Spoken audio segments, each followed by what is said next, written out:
আসসালামু আলাইকুম। ইটিএন বাংলা সংবাদে সবাইকে স্বাগত জানাচ্ছি। আমি ভাবনা আহমেদ। শুরুতেই বিআরবি কেবল সংবাদ শিরোনাম। প্রধান উপদেষ্টার রোডম্যাপ অনুযায়ী নির্বাচনের প্রস্তুতি নিচ্ছে কমিশন, জানালেন সিএসি। একদিনে সব স্থানীয় নির্বাচন আয়োজন সম্ভব নয়।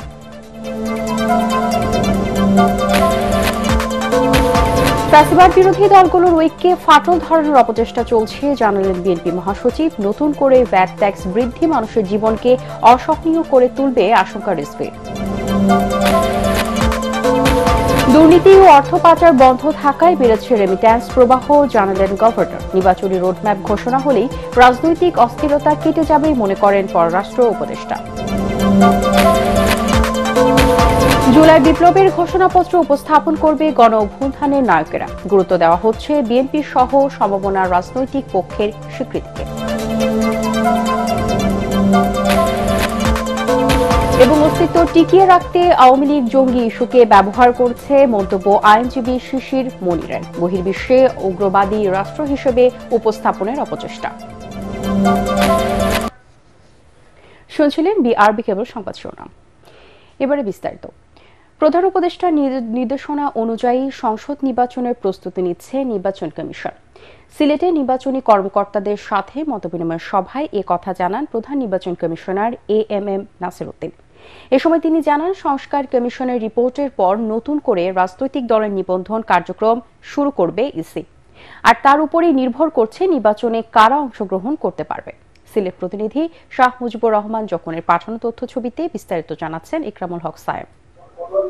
ভোটার তালিকা হালনাগাদ ও ক্রয়োদশ জাতীয় সংসদ নির্বাচন উপলক্ষে সিলেটের সার্কিট হাউসের সম্মেলন কক্ষে জেলার নির্বাচন কর্মকর্তাদের সাথে মতবিনিময় করেন প্রধান নির্বাচন কমিশনার এএমএম নাসির উদ্দিন। স্বচ্ছভাবে নির্বাচনের সব প্রস্তুতি নিতে কর্মকর্তাদের নির্দেশনা দেন তিনি। এ সময় কথা বলেন নির্বাচনের সময়সূচি নিয়েও। 16 ডিসেম্বরের ভাষণে মাননীয় প্রধান উপদেষ্টা যে বক্তব্য দিয়েছেন, জাতীয় নির্বাচনের টাইম ফ্রেম নিয়ে যে বক্তব্য দিয়েছে, সেটা মাথায় রেখে ইসি কাজ করছে। আমরা আমাদের সেই কাজ চালিয়ে যাচ্ছি এবং ওনার বক্তব্য অনুযায়ী যাতে আমরা নির্বাচন করতে পারি সে লক্ষ্যে আমরা কাজ করে যাচ্ছি। এ সময় সংসদের আগে স্থানীয় নির্বাচনের আয়োজন হবে কিনা তা নিয়ে সরাসরি মন্তব্য করেননি সিইসি। তবে একদিনে সব স্থানীয় নির্বাচন সম্পন্ন করা সম্ভব নয় বলে মনে করেন তিনি। সবগুলো নির্বাচন একদিনে করার এটা একটা আমাদের জন্য আদৌ গ্রহণযোগ্য একটা সুপারিশ নয়, এটা বাস্তবায়নযোগ্য নয়। ইসি এটাকে কোন বাস্তবায়নযোগ্য পরামর্শ বলে মনে করে না। এটি এক নম্বর কারণ।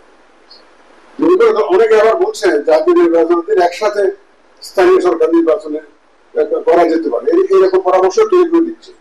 এটা ইকুয়ালি নট ইমপ্লিমেন্টেবল।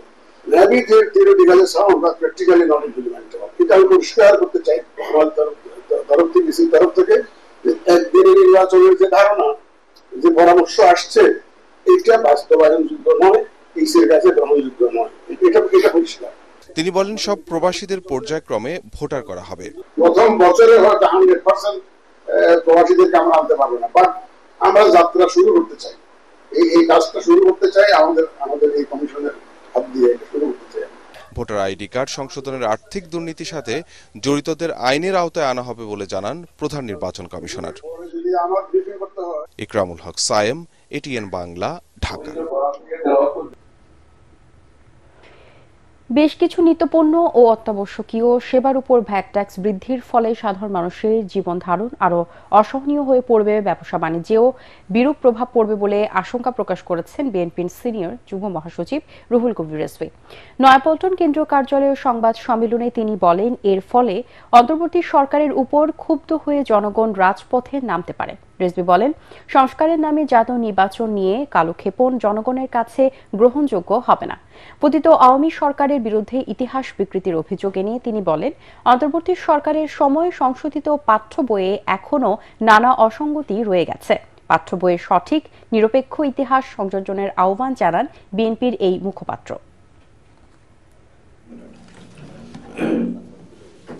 মরার উপর খাড়ার ঘা হিসাবে চলতি 2024-25 অর্থ বছরের মাঝপথে এসে শতাধিক পণ্য ও সেবার উপর মূল্য সংযোজন কর বা ভ্যাট এবং সম্পূরক শুল্ক বাড়িয়েছে সরকার।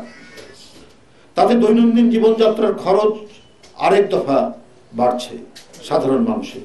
এমনিতেই মূল্যস্ফীতির ঊর্ধ্বমুখী প্রবণতার কারণে সাধারণ মানুষের নাভিশ্বাস উঠছে। সেখানে জীবন রক্ষাকারী ওষুধ, এলপি গ্যাস, গুঁড়া দুধ, বিস্কুট, আচার, টমেটো কেচাপ বা সস, জুস, টিস্যু পেপার, ফলমূল, সাবান, ডিটারজেন্ট পাউডার, মিষ্টি এবং চপ্পলের উপর ভ্যাট হার বৃদ্ধি মধ্যম ও নিম্ন আয়ের মানুষকে আরো চাপে ফেলবে। দেশে ভয়াবহ দানবের হাত থেকে রক্ষা পেয়েছে, তবে এখনো ষড়যন্ত্র চলছে মন্তব্য করে গণতন্ত্র পুনরুদ্ধারে সবাইকে ঐক্যবদ্ধ থাকার আহ্বান জানিয়েছেন বিএনপি মহাসচিব মির্জা ফখরুল ইসলাম আলমগীর। সকালে এবি পার্টির প্রথম জাতীয় সম্মেলনে এ কথা জানান তিনি। সম্মেলনে দলের সভাপতি হিসেবে নির্বাচিত হয়েছেন মুজিবুর রহমান মঞ্জু ও মহাসচিব হিসেবে নির্বাচিত হয়েছেন ব্যারিস্টার আসাদুজ্জামান ফুয়াদ।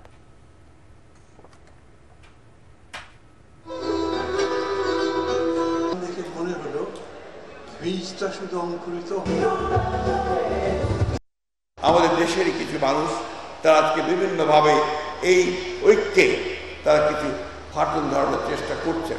আমি জানি সেই চেষ্টা সফল হবে না। ঘরে বানানো খাবার নিয়ে হাসপাতালে বেগম খালেদা জিয়ার সাথে দেখা করেছেন তারেক রহমান ও তার স্ত্রী জোবাইদা রহমান। শুক্রবার বাংলাদেশ সময় রাত 11টার দিকে হাসপাতালে মায়ের সাথে দেখা করতে যান তিনি। এ সময় বিএনপি ভারপ্রাপ্ত চেয়ারম্যানের সাথে যুক্তরাজ্য বিএনপির নেতৃবৃন্দ এবং দলের নির্বাহী কমিটির সদস্য তাবিদ আওয়ালও ছিলেন। এর আগে লন্ডনে চিকিৎসাধীন বিএনপি চেয়ারপারসন বেগম খালেদা জিয়ার চিকিৎসায় কিছুটা পরিবর্তন আনা হয়েছে বলে জানিয়েছেন বিএনপি স্থায়ী কমিটির সদস্য ও খালেদা জিয়ার মেডিকেল বোর্ডের সদস্য অধ্যাপক ডক্টর AZM জাহিদ হোসেন। তিনি জানান, অধ্যাপক ডক্টর প্যাট্রিক কেনেডির অধীনে বেগম জিয়ার স্বাস্থ্য পরীক্ষা চলছে। সাবেক প্রধানমন্ত্রী বেগম খালেদা জিয়া দীর্ঘদিন ধরে liver cirrhosis, kidney, heart, diabetics, arthritis সহ নানা শারীরিক অসুস্থতায় ভুগছেন।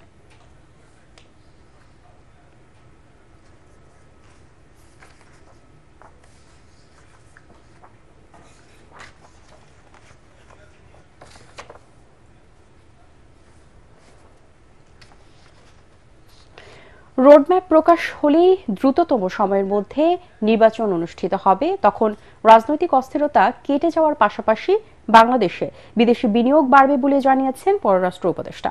এ সময় দুর্নীতি ও অর্থ পাচার বন্ধ হওয়ায় রেমিট্যান্স প্রবাহ বেড়েছে জানিয়ে বাংলাদেশ ব্যাংক গভর্নর বলেন, আর্থিক খাতে সুশাসন প্রতিষ্ঠার কোনো বিকল্প নেই। রাজধানীতে আয়োজিত আন্তর্জাতিক সম্মেলনের উদ্বোধনী অনুষ্ঠানে তারা এসব কথা বলেন। বিস্তারিত জানাচ্ছেন সৈয়দ রিয়াজ। সকালে রাজধানীর একটি হোটেলে সেন্টার ফর এনআরবি আয়োজিত ব্র্যান্ডিং বাংলাদেশ ওয়ার্ল্ড কনফারেন্স সিরিজের উদ্বোধনী অনুষ্ঠানে বাংলাদেশ ব্যাংকের গভর্নর বলেন, গত 5 মাসে দেশে রেমিটেন্স বেড়েছে 3 বিলিয়ন আর রপ্তানি বেড়েছে $2.5 বিলিয়ন। দুর্নীতি ও অর্থ পাচার বন্ধ হওয়ায় রেমিটেন্স প্রবাহ বেড়েছে বলে মনে করেন তিনি। টাকার যে পাচারটা ছিল সেটা বন্ধ হয়েছে, অর্থাৎ গুড গভর্নেন্স দেশে ফিরে আসাতে দেশের অর্থনীতিতে নেট রিটেনশনটা বেড়ে গেছে। আমাদের নেট প্রবাহ যেটা সেটা বেড়ে গেছে, যেটা দুবাই থেকেই পাচার হয়ে যেত হুন্ডির মাধ্যমে ইত্যাদির মাধ্যমে, সেই জায়গাটায় আমাদের একটা উন্নতি আমরা দেখতে পাচ্ছি, যে কারণে রেমিটেন্সের প্রভাব বেড়েছে। বাংলাদেশের মতো অর্থ পাচার ও লুটপাটের ঘটনা পৃথিবীতে বিরল বলেও জানান গভর্নর। তিনি বলেন, আর্থিক খাতে সুশাসন প্রতিষ্ঠার কোনো বিকল্প নেই। বাংলাদেশের বিরুদ্ধে ভারতীয় মিডিয়ার অপপ্রচার রুখতে প্রবাসীদের সহযোগিতার আহ্বান জানিয়ে পররাষ্ট্র উপদেষ্টা তাদের প্রতি হয়রানির দায় স্বীকার করেন। বলেন, দোষীদের শাস্তির ব্যবস্থা করা হবে। আশা করছি যে খুব তাড়াতাড়ি একটি রোডম্যাপ এসে যাবে, তখন সহজে আস্থা ফিরে আসবে আমাদের যে বিদেশি বিনিয়োগকারীরা আছেন। আমাদের লক্ষ্য তো একটা, যে নির্বাচনের মাধ্যমে একটি নির্বাচিত সরকারের কাছে ক্ষমতা হস্তান্তর করা যথাশীঘ্র সম্ভব, আমরা সেটা জানি এবং সেই লক্ষ্যেই এই সরকার কাজ করছে। একটা রোডম্যাপ এসে গেলে আমি জানি যে অনেকেই নিরাপদ বোধ করবেন এবং ইনভেস্টমেন্ট আসবে। প্রবাসীদের দেশীয় রাজনৈতিক দলাদলিতে লিপ্ত না থেকে বিদেশে স্থানীয় রাজনীতির সাথে জড়িত হওয়ারও আহ্বান জানান পররাষ্ট্র উপদেষ্টা। সৈয়দ রিয়াজ, এটিএন বাংলা, ঢাকা। অন্তর্বর্তী সরকার জুলাই বিপ্লবের ঘোষণাপত্র তৈরির উদ্যোগ নিলেও তা পাঠ করবে 24-এর গণ অভ্যুত্থানের নায়করা। এটিএন বাংলাকে এমন তথ্য জানিয়ে বৈষম্যবিরোধী ছাত্র আন্দোলন এবং জাতীয় নাগরিক কমিটি বলছে, দেশের ইতিহাসের ঐতিহাসিক এই মুহূর্তে থাকবে ফ্যাসিবাদ বিরোধী আন্দোলনে সক্রিয় সব অংশীজন। সেই সঙ্গে ঘোষণাপত্রে গত 15 বছর আওয়ামী দুঃশাসনের বিরুদ্ধে লড়াই করা বিএনপি সহ অন্য রাজনৈতিক পক্ষগুলোর স্বীকৃতিকেও গুরুত্ব দিচ্ছে রাষ্ট্র গড়ার নতুন কারিগররা। রিপোর্ট করছেন আদিল সজীব।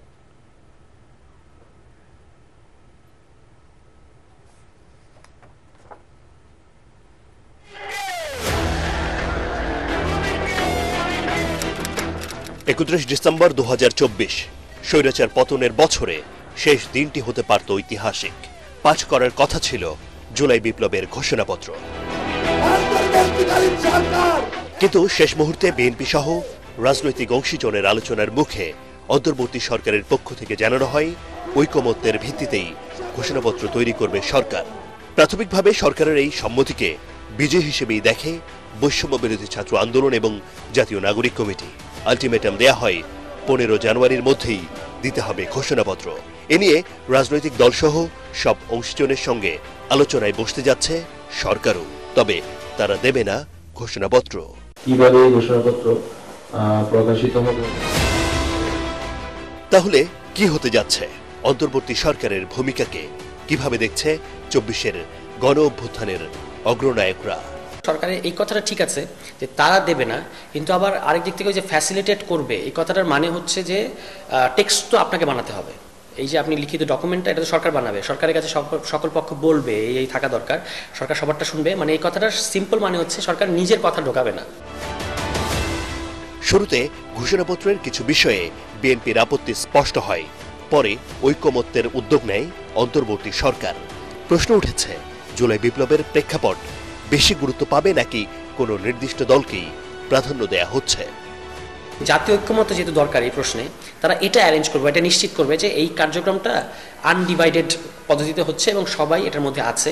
এইটাই হলো ফ্যাসিলিটেশনের দুটো অর্থ। একটা হচ্ছে যে জাতীয় ঐক্যমত্য আপনি নিশ্চিত করবেন, আর একটা হচ্ছে সবার ফিডব্যাকটা নিয়ে আপনি টেক্সটটা প্রণয়ন করবেন। বৈষম্যবিরোধী ছাত্র আন্দোলন ব্যানারের নেতৃত্বেই কিন্তু হচ্ছে সকল রাজনৈতিক দল, সব বিভিন্ন স্টেক হোল্ডার, সামাজিক সংগঠন, সাংস্কৃতিক সংগঠনের নেতৃবৃন্দ সকলে হচ্ছে রাজপথে নেমেছিল, একটি সফল গণ অভ্যুত্থান হয়েছে।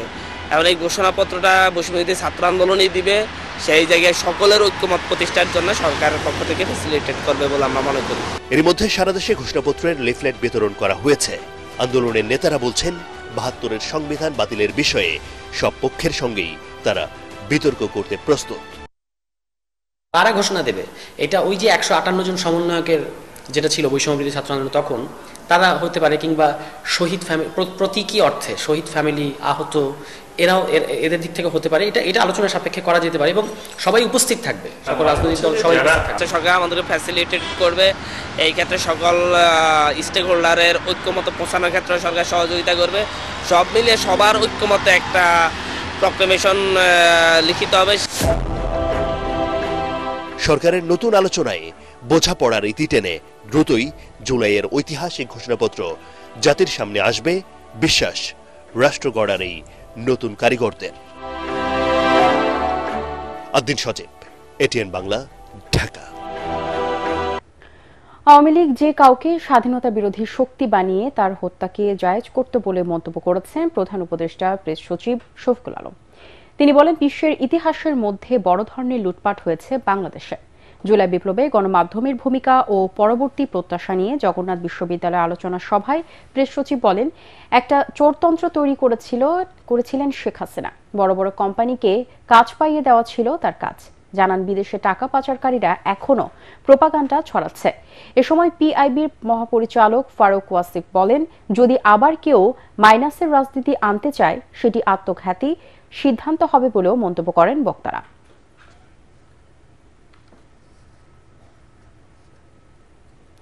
আওয়ামী লীগ নিজেদের অস্তিত্ব টিকিয়ে রাখতে সবসময় জঙ্গি ইস্যুকে হাতিয়ার হিসেবে ব্যবহার করেছে বলে মন্তব্য করেছেন সুপ্রিম কোর্টের সিনিয়র আইনজীবী মোহাম্মদ শিশির মুনির।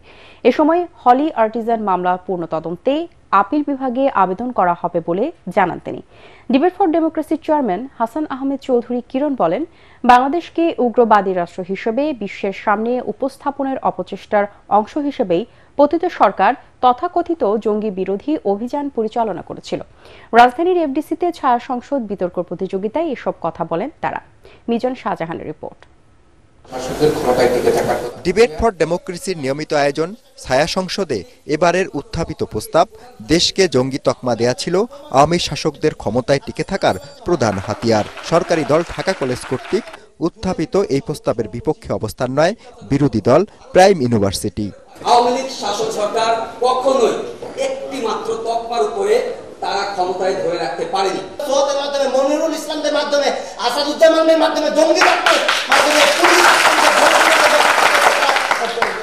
প্রচার করেছে এবং এই নাটকগুলো তারা সাজিয়েছে। ছায়া সংসদের স্পিকার ও ডিবেট ফর ডেমোক্রেসির চেয়ারম্যান হাসান আহমেদ চৌধুরী কিরণ বলেন, কমিশন গঠন করে হোলি আর্টিজান, শাপলা চত্বর, 21 আগস্ট গ্রেনেড হামলা সহ চাঞ্চল্যকর সব মামলার আসল রহস্য বের করার এখনই উপযুক্ত সময়। বাংলাদেশকে জঙ্গি তকমা লাগানোর যে অভিযোগ রয়েছে সেই অভিযোগ কিন্তু এখন আমাদের সামনে ধীরে ধীরে উত্থাপিত হচ্ছে। আমি মনে করি বাংলাদেশের এই ধর্মপ্রাণ মুসলমান মানুষ কোনো জঙ্গি তৎপরতার সাথে তারা জড়িত নয়। বাংলাদেশে কতজন ব্যক্তিকে ক্রস ফায়ারে হত্যা করা হয়েছে, কতজন ব্যক্তিকে আমাদের এই জঙ্গি নামে হত্যা করা হয়েছে, তার জন্য একটা কমিশন গঠন করা হোক। অনুষ্ঠানে প্রধান অতিথি সিনিয়র আইনজীবী শিশির মনির জানান, হোলি আর্টিজান মামলা পুনঃ তদন্তের জন্য আপিল বিভাগে আবেদন করা হবে।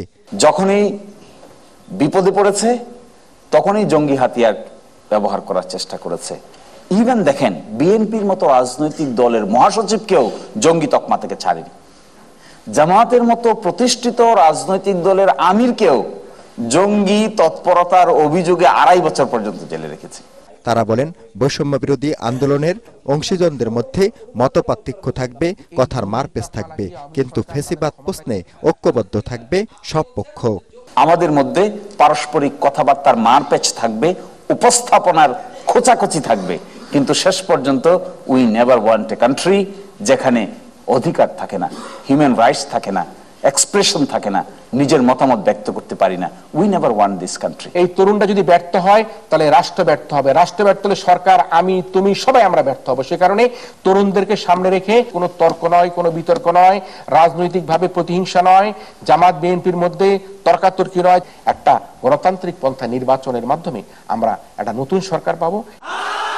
বিতর্কে বিচারকদের চূড়ান্ত রায়ে বিজয়ী হয় সরকারি দল ঢাকা কলেজ। মিজান শাহজাহান, এটিএন বাংলা, ঢাকা। করোনার মতো HMPV ভাইরাস প্রাণঘাতী নয় বলে জানিয়েছেন ভাইরোলজিস্ট অধ্যাপক ডক্টর নজরুল ইসলাম। এ নিয়ে আতঙ্কিত না হওয়ার পরামর্শ দিয়েছেন তিনি। 2017 সালে বাংলাদেশে প্রথম শনাক্ত হয় HMPV। সম্প্রতি চীনে ভাইরাসটি ব্যাপক আকারে ছড়িয়ে পড়েছে। বিশেষজ্ঞরা বলছেন, ঠান্ডা জ্বরের উপসর্গ থাকা এই ভাইরাসে আক্রান্ত হয়ে মৃত্যুর আশঙ্কা নেই। মিজান শাহজাহানের আরেকটি রিপোর্ট। করোনা মহামারীর 4 বছর না যেতেই চীনের উত্তরাঞ্চলে ছড়িয়ে পড়ছে হিউম্যান মেটানিউমো ভাইরাস HMPV। আন্তর্জাতিক সংবাদ মাধ্যমের পাশাপাশি সামাজিক যোগাযোগ মাধ্যমে বার্তা দেওয়া হচ্ছে, করোনার ক্ষত না শুকাতেই নতুন আতঙ্ক হয়ে আসতে পারে HMPV। চীন থেকে যদি কিছু হয় তো আতঙ্কিত হয়ে গেল, করোনা যে চীন থেকে হয়েছে যে না, এটা কিচ্ছু না, এটা কিচ্ছু না, আপনারা আশ্বস্ত হন, সবাইকে আশ্বস্ত করেন। সম্প্রতি প্রতিবেশী রাষ্ট্র ভারতের কলকাতায় ভাইরাসটি শনাক্ত হওয়ার পর এই আলোচনা আরো জোরে সোরে হচ্ছে, তাই কিছুটা আতঙ্ক দেখা দিয়েছে বাংলাদেশেও। প্রায় 6 দশক ধরে ভাইরোলজি নিয়ে কাজ করা এই বিশেষজ্ঞ জানালেন, HMPV একটি দুর্বল ভাইরাস। করোনার মতন হয়ে যাবে, স্কুল বন্ধ, কারখানা বন্ধ, কিচ্ছু হবে না। আতঙ্ক ছড়াবার মতন একটা ভাইরাস না, এটা আসে আমাদের আশেপাশেই থাকে।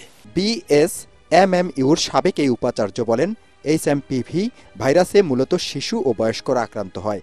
হাঁপানির রোগী আক্রান্ত হলে বেড়ে যেতে পারে শ্বাসকষ্ট, ক্যান্সার, হৃদরোগ, উচ্চমাত্রায় ডায়াবেটিস ও উচ্চ রক্তচাপের রোগীরা HMPV ভাইরাসে আক্রান্ত হলে ঝুঁকি আছে বলে জানান তিনি। হিউম্যান মেটানিউমো ভাইরাসটা সেরকম ভাইরাস না যে একেবারে মড়ক লেগে গেল বা একেবারে শয়ে লোক ইনফেক্টেড হচ্ছে, এরকম কিছু না।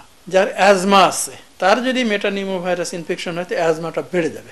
কতগুলো অসুখ আছে না, হলে মরে যায়, কলেরা হলে মরে গেল, এরকম কোনো ডিজিজ না এটা, কিন্তু এটা হয়। এটা সাধারণ মানুষের মধ্যে হলে 1 সপ্তাহ মতন জ্বর জারি থাকবে, তারপর ভালো হয়ে যাবে, সর্দি কাশি এগুলো হবে। চীন থেকে ছড়িয়ে পড়া করোনা ভাইরাসে বিশ্বে প্রায় 70 লাখ মানুষের প্রাণ নিভে গেছে।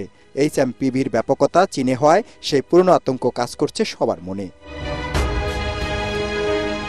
HMPV শক্তিশালী ভাইরাস নয় জানিয়ে করোনা বিষয়ক জাতীয় কারিগরি পরামর্শক কমিটির এই সদস্য নজরুল ইসলাম বলেন, টিকা আবিষ্কার না হয় আবারও সময় এসেছে স্বাস্থ্যবিধি মেনে চলার। মাস্ক পরবেন, আর আরেকটা জিনিস, হাত দিয়ে নাক ধরেন, করেন, খাওয়া দাওয়া করেন, হাতটা ওয়াশ করবেন। জাস্ট করোনা ভাইরাসে যা বলা হয়েছিল এক্স্যাক্টলি ওটাই করবেন আপনারা। মিজান শাহজাহান, ATN বাংলা, ঢাকা। বিশ্ব ঐতিহ্যের অংশ ম্যানগ্রোভ বনাঞ্চল সুন্দরবন। দেশি বিদেশি পর্যটকদের কাছে এই বনের স্বতন্ত্র মাধুর্য বিশ্ব পর্যটকদের আগ্রহের কেন্দ্র। একসময় পর্যটকদের কারণেই সুন্দরবনের প্রতিবেশ নষ্ট হচ্ছে এমন অভিযোগ থাকলেও এখন ট্যুর অপারেটররা সেই বদনাম কাটিয়ে উঠেছেন। সুন্দরবন কেন্দ্রিক পর্যটনকে আরও বৈচিত্র্যময় করতে নীতি নির্ধারকদের এগিয়ে আসার তাগিদ পর্যটন সংশ্লিষ্টদের। ফজলে রাব্বি রিপোর্ট। পৌষের ভোর, কুয়াশা ভেদ করে আলো ছড়াচ্ছে শীতের সূর্য, জেগে উঠছে সুন্দরবন। নেমে গেছে জোয়ারের পানি, নিস্তব্ধতা এতটাই গভীর যে শহুরে মানুষের গা ছমছম করে ওঠে। হাতছানি দিয়ে ডাকে রহস্যময় সুন্দরবন। মাঝে মাঝে ভেসে আসছে জানা অজানা পাখির কিচিরমিচির, খালের তীর ঘেঁষে হরিণের আনাগোনা। সবুজের সমারোহে পর্যটকরা অপার্থিব সৌন্দর্যে জুড়িয়ে নিচ্ছেন দুই চোখ। মনে হয় দেশের সবারই একবার কষ্ট করে হলেও এখান থেকে ঘুরে যাওয়া উচিত। খালের মতো চলে যাচ্ছে, মনে হচ্ছে যে আমরা প্রকৃতির সাথে মিশে গেছি। সুন্দরবনের টানে বাংলাদেশে ছুটে আসছেন বিশ্বের বিভিন্ন প্রান্তের পর্যটকরা। এ বনের রূপ, সৌন্দর্য আর জীববৈচিত্র্যে মুগ্ধ তারা। It's nice, it's pretty, it's different, it's something special. Sundarban is a really good place to experience that. I think the place is kind of well maintained. বনের পরিবেশ রক্ষায় ট্যুর অপারেটররা এখন আগের চেয়ে অনেক বেশি সচেতন। কঠোরভাবে বনের পরিবেশ রক্ষায় নিয়ম মানছেন তারা। ম্যানগ্রোভ বনাঞ্চলকে আরো আকর্ষণীয় করে তুলে ধরতে নতুন নতুন স্পট আবিষ্কার করছেন। এই যেমন গহীন বনে শিবসা নদীর পাড়ে 400 বছরের পুরনো সেক্ষেত্রে কালী মন্দির। ট্যুরিজম এটা একটা শিল্প, কিন্তু এই শিল্প আমরা সেভাবে সহযোগিতা পাই না। আমরা চাই গভর্নমেন্ট যদি আমাদেরকে পর্যাপ্ত পরিমাণ সাপোর্ট করে, তাহলে এই ট্যুরিজম কিন্তু ভালো একটা আর্নিং এর সোর্স হতে পারে। পর্যটন বিশেষজ্ঞরা বলছেন, সুন্দরবন বিশ্ব ঐতিহ্যের অংশ। একটু উদ্যোগী হলেই সুন্দরবনকে বাংলাদেশের আইকনিক পর্যটন কেন্দ্র হিসেবে গড়ে তোলা সম্ভব। এই সম্পদটাকে কাজে লাগানোর জন্য একটা টুরিস্ট প্রোডাক্ট হিসেবে তৈরি করতে গেলে আমাদের কি করা দরকার, কিভাবে এটাকে প্ল্যানিং করা দরকার, সেই প্ল্যানিংটা কোনো রকম প্ল্যানিং এখানে নাই, যার ফলশ্রুতিতে দেখা যাচ্ছে যে সুন্দরবনটাকে একটা পিকনিক স্পট হিসেবে ব্যবহার করছে আমাদের দেশের মানুষজন। শীত, গ্রীষ্ম, বর্ষায় বদলে যায় বনের দৃশ্যপট, সেজে ওঠে নতুন সাজে। তাই ঋতুভিত্তিক পর্যটনকে উৎসাহিত করার তাগিদ সংশ্লিষ্টদের। ফজলে রাব্বি, ATN বাংলা, সুন্দরবন। বরাবরের মতো ফেব্রুয়ারি মাসের 1 ও 2 তারিখে জাতীয় কবিতা উৎসব 2025 আয়োজনের ঘোষণা দিয়েছে জাতীয় কবিতা পরিষদের কেন্দ্রীয় আহ্বায়ক কমিটি। সকালে জাতীয় প্রেস ক্লাবের তফাজ্জল হোসেন মানিক মিয়া মিলনায়তনে এক সংবাদ সম্মেলনে এসব কথা জানান জাতীয় কবিতা পরিষদের আহ্বায়ক কবি মোহন রায়হান। সংবাদ সম্মেলনে স্বাগত বক্তব্য প্রদান করেন জাতীয় কবিতা পরিষদের কেন্দ্রীয় আহ্বায়ক কমিটির সদস্য সচিব কবি রেজাউদ্দিন স্টালিনা। কবি মোহন রায়হান বলেন, স্বাধীনতা, সাম্য, সম্প্রীতির জন্য কবিতা এই স্লোগান ধারণ করে আগামী 1 ও 2 ফেব্রুয়ারি ঢাকা বিশ্ববিদ্যালয়ের কেন্দ্রীয় লাইব্রেরি চত্বরে অনুষ্ঠিত হবে জাতীয় কবিতা উৎসব 2025। এ সময় সারা দেশের কবিদের উৎসবে অংশ নেওয়ার আমন্ত্রণ জানানো হয়। জনগণের কথা বলে, গণতন্ত্রের পক্ষে তারা এই সম্মেলনে নির্ভয় নির্বিঘ্ন অংশ নিতে পারবে। এখানে আমরা ভালো কবিদেরকে, ভালো সাহিত্যিকদেরকে এখানে আমরা অংশগ্রহণের সুযোগ দিতে চাই, এবং প্রান্তিক পর্যায় থেকে, জেলা পর্যায় থেকে যারা লেখালেখি করছে তারা এখানে আসবে। যথাযোগ্য মর্যাদায় পালিত হচ্ছে উপমহাদেশের বিশিষ্ট আইনজ্ঞ ও সাবেক প্রধান বিচারপতি সৈয়দ মাহবুব মোর্শেদের 114তম জন্মবার্ষিকী। এ উপলক্ষে সৈয়দ মাহবুব মোর্শেদ স্মৃতি সংসদ রাজধানীতে মরহুমের বনানী মাজারে পুষ্প অর্পণ, ফাতেহা পাঠ ও কোরআন খানির আয়োজন করা হয়। এছাড়া দিনটি উপলক্ষে আইনজীবীদের বিভিন্ন সংগঠন ও সামাজিক প্রতিষ্ঠান তার গৌরবজ্জ্বল জীবনের উপর আলোচনা সভার আয়োজন করে। এ সময় বক্তারা তার জীবন থেকে নবীন আইনজীবীদের শিক্ষা নেওয়ার আহ্বান জানান।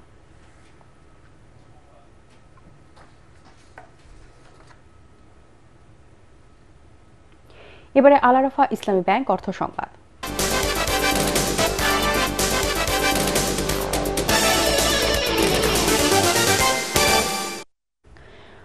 অর্থবছরের মাঝামাঝি সময়ে ভ্যাট হার বাড়ানোর কারণে আবারও মূল্যস্ফীতি বাড়বে বা উদ্বেগজনক বলে মনে করে ঢাকা চেম্বার। এতে কম আয়ের মানুষের উপর চাপ বাড়বে জানিয়ে সংগঠনের সভাপতি তাসকিন আহমেদ বলেন, সংকটকালীন সময় হঠাৎ করে আলোচনা ছাড়া এমন হঠকারী সিদ্ধান্তে পিছিয়ে পড়বে শিল্প খাত। সমসাময়িক অর্থনীতি নিয়ে ঢাকা চেম্বার আয়োজিত সংবাদ সম্মেলনে তিনি বলেন, ব্যবসায়ীরা বছরের জন্য কর্মপরিকল্পনা করেন, হঠাৎ করে আলোচনা ছাড়া ভ্যাট বাড়ানোর এমন সিদ্ধান্তে পিছিয়ে পড়বে দেশের ব্যবসা খাত।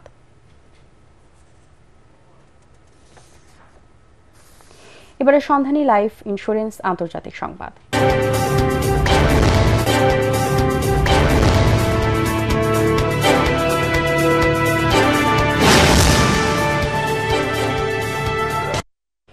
যুক্তরাষ্ট্রে পর্ন তারকাকে ঘুষ দেওয়ার তথ্য গোপনের মামলায় দোষী সাব্যস্ত নবনির্বাচিত প্রেসিডেন্ট ডোনাল্ড ট্রাম্পকে ব্যতিক্রমী দণ্ড দিয়েছেন আদালত।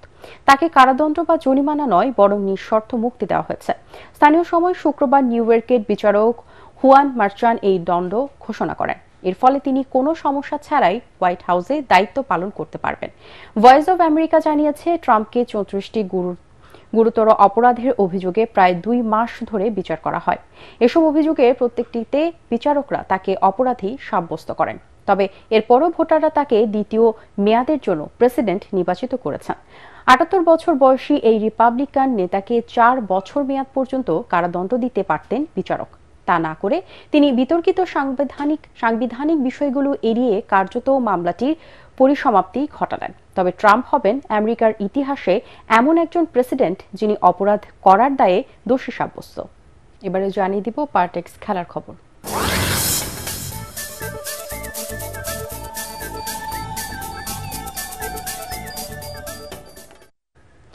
আন্তর্জাতিক ক্রিকেট থেকে অবসরের ঘোষণা দিলেন দেশ সেরা ওপেনার তামিম ইকবাল। এটি তার দ্বিতীয়বারের মতো অবসর ঘোষণা। 2023 সালের জুলাই মাসে সংবাদ সম্মেলন করে আকস্মিকভাবে অবসরের ঘোষণা দেন তামিম। অবশ্য 24 ঘন্টার মধ্যে তা প্রত্যাহারও করেন। এবার তিনি সামাজিক যোগাযোগ মাধ্যমে ব্যাট তুলে রাখার কথা জানান। পরাগানমারের রিপোর্ট। বিভিন্ন রকমের নাটকীয় কাণ্ডে দীর্ঘদিন ধরেই জাতীয় দলের বাইরে ছিলেন ওপেনার তামিম ইকবাল। তবে চ্যাম্পিয়ন্স ট্রফিতে দলে পেতে বুধবার তার সঙ্গে আলোচনায় বসেছিলেন নির্বাচকরা। এবার চূড়ান্ত সিদ্ধান্ত জানিয়ে দিলেন দেশসেরা এই ওপেনার। শুক্রবার রাতে সামাজিক যোগাযোগ মাধ্যমে তামিম জানান, বাংলাদেশের জার্সিতে আন্তর্জাতিক ক্রিকেটে আর ফিরবেন না। অবসরের ঘোষণা দিয়ে তিনি বলেন, আন্তর্জাতিক ক্রিকেট থেকে দূরে আছি অনেকদিন ধরেই, সেই দূরত্ব আর ঘুচবে না। আন্তর্জাতিক ক্রিকেটে আমার অধ্যায় শেষ। আগামী মাসে পাকিস্তানে শুরু হতে যাওয়া চ্যাম্পিয়ন্স ট্রফিতে অভিজ্ঞ এই ওপেনারকে দলে পেতে চেয়েছিলেন অধিনায়ক ও নির্বাচকরা, কিন্তু তাদের ডাকে সাড়া না দিয়ে ক্রিকেটকেই গুড বাই জানান তামিম ইকবাল। বলেন, অধিনায়ক নাজমুল হোসেন শান্ত আন্তরিকভাবেই আমাকে ফেরার জন্য বলেছে। নির্বাচক কমিটির সঙ্গেও আলোচনা হয়েছে। আমাকে এখনো উপযুক্ত মনে করার জন্য তাদের প্রতি কৃতজ্ঞতা। তবে আমি নিজের মনের কথা শুনেছি। বাংলাদেশের জার্সিতে তামিমকে শেষবার দেখা গেছে 2023 সালের সেপ্টেম্বরে মিরপুরে নিউজিল্যান্ডের বিপক্ষে ওয়ানডে ম্যাচে। এরপর চরম নাটকীয় পরিস্থিতি তৈরি হয় সাকিব আল হাসানের নেতৃত্বে ভারতে ওয়ানডে বিশ্বকাপের দলে সুযোগ পাননি তিনি। সেই থেকে দলের বাইরেই ছিলেন। 2022 সালের জুলাইয়ে টি-20 থেকে অবসর নেয়া তামিম ইকবাল এবার টেস্ট আর ওয়ানডে থেকেও সরে দাঁড়ালেন। তাতে বাংলাদেশ ক্রিকেটের আরো একটি নক্ষত্র স্মৃতির পাতায় চলে গেল। পরাগামান, এটিএন বাংলা। শেষ করার আগে বিআরবি কেবল সংবাদ শিরোনামগুলো জানিয়ে দিব আরো একবার। প্রধান উপদেষ্টার রোড ম্যাপ অনুযায়ী নির্বাচনের প্রস্তুতি নিচ্ছে কমিশন, জানালেন সিএসসি। একদিনে সব স্থানীয় নির্বাচন আয়োজন সম্ভব নয়।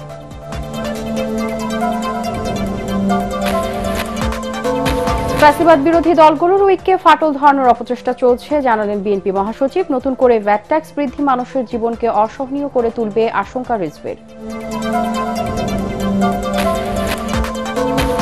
দুর্নীতি ও অর্থ পাচার বন্ধ থাকায় বেড়েছে রেমিট্যান্স প্রবাহ, জানালেন গভর্নর। নির্বাচনী রোডম্যাপ ঘোষণা হলে রাজনৈতিক অস্থিরতা কেটে যাবে, মনে করেন পররাষ্ট্র উপদেষ্টা।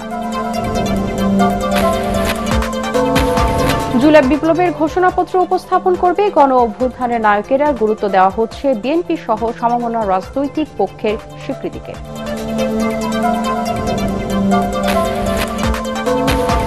এবং অস্তিত্ব টিকিয়ে রাখতে আওয়ামী লীগ জঙ্গি ইস্যুকে ব্যবহার করেছে, মন্তব্য আইনজীবী শিশির মনিরের। বহির্বিশ্বে উগ্রবাদী রাষ্ট্র হিসেবে উপস্থাপনের অপচেষ্টা। পরবর্তী সংবাদ দেখার আমন্ত্রণ জানিয়ে এখনকার মতো শেষ করছি। এটিএন বাংলার সংবাদ ইউটিউবে দেখতে ব্রাউজ করুন youtube/ATN Bangla News। ধন্যবাদ সবাইকে।